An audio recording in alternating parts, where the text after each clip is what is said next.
Coba kalian perhatikan air yang tenang ini ketika diusik.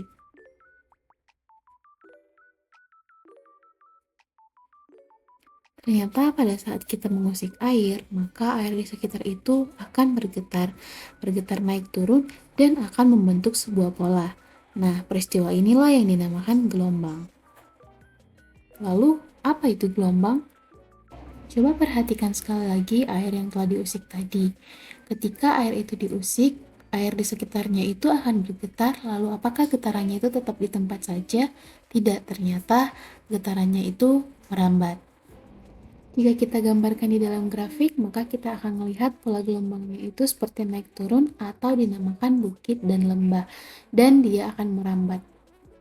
Setelah kita mengetahui apa itu gelombang, sekarang kita masuk ke dalam karakteristik gelombang. Nah, karakteristik gelombang itu ada panjang gelombang, frekuensi, periode, dan amplitudo. Panjang gelombang adalah jarak yang ditempuh satu gelombang.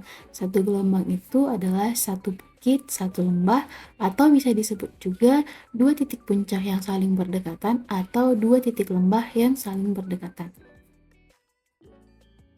Kita masuk ke frekuensi. Frekuensi adalah banyaknya gelombang dalam satu detik. Ketika kita mengusik air ini secara cepat, maka kita akan melihat pola gelombang yang terbentuk itu semakin banyak atau frekuensinya tinggi. Tetapi kita akan melihat panjang gelombangnya itu akan memendek.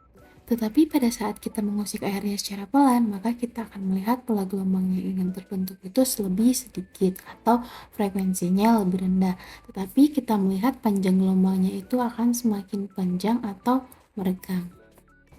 Kita masuk ke periode. Periode adalah waktu yang dibutuhkan untuk mencapai satu gelombang.